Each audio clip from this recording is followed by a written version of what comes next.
யாரும் அழைப்பு கொடுக்கலையா? பன்னீர்செல்வம் அவர்களை இந்த அளவுக்கு உயர்த்தி கொண்டு போய் சேர்த்த அதிமுகவிற்கு அவர் நன்றிக்கடன் செய்ய வேண்டும் என்றால் இது ஒரு நல்ல வாய்ப்பு. தேசிய கூட்டணியில் இணைவதுதான் நல்ல வாய்ப்புன்னு அவர் சொல்லியிருக்காரு. நான் ஒரு கருத்தை சொல்றேன்.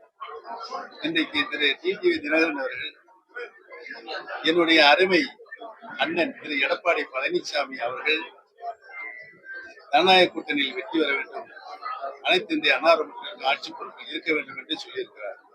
அதைத்தான் நான் சொல்கிறேன். இன்றைக்கு எதிர்முதிருமாக இருந்த டிடிவி தினகரன் அவர்களும் எடப்பாடி பழனிசாமி ஒன்றிணைந்திருக்கிறார் ஜனநாயக கூட்டணி. அவர்கள் நினைத்தால், யார் நினைத்தால், திரு டிடிவி தினகரன் அவர்கள் நினைத்தால் இன்றைக்கு எடப்பாடி பழனிசாமி கையில் யார் கையில் இருக்கு? அவர் கையில் இருக்கு. நாங்க இணைய வேண்டும் சொல்லியிருக்கோம்.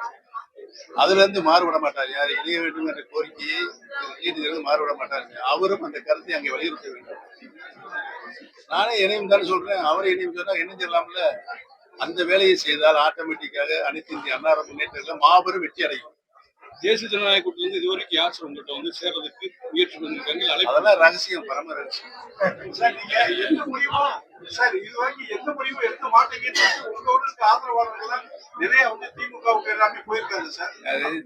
வைத்தியலிங்கம் போன்றவர்கள் போயிருக்காங்க இல்லையா? இந்த இரண்டாவது தர்ம யுத்தம் ஆரம்பிக்கப்பட்டதே திரு மனோஜ் பாண்டியன் அவர்களும் திரு வைத்தியலிங்கம் அவர்களால் தான் என்பதை தெரிவித்துள்ளது.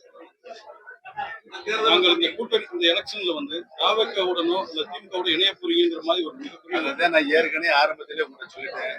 பேசினங்களும் வதந்திகளும் செய்தித்துறையிலிருந்தும் தொலைக்காட்சி துறையிலிருந்து பரப்பிக் கொண்டிருக்கிறீர்கள். அதை நிறுத்த வேண்டும் என்று சொல்லியிருக்கேன். பணிவான வேண்டுகோள் பார்த்துக்கிறேன். இப்ப பார்த்தா உங்களுக்கு பாவமா தெரியலையா? அந்த மாதிரி பொய் செய்திகளை வெளியிட்டு கூட இருக்கீங்க. இப்ப அண்ணன் எந்திரிச்சு அதை போட்டு பேசினார். பொறுமையா இருங்கப்பா. அதை வந்து இங்க குழப்பம் ஏற்படும் ஒரு பத்திரிகை தொலைக்காட்சியில் போட்டு எந்த விதத்துல நியாயம் சொல்லுங்க.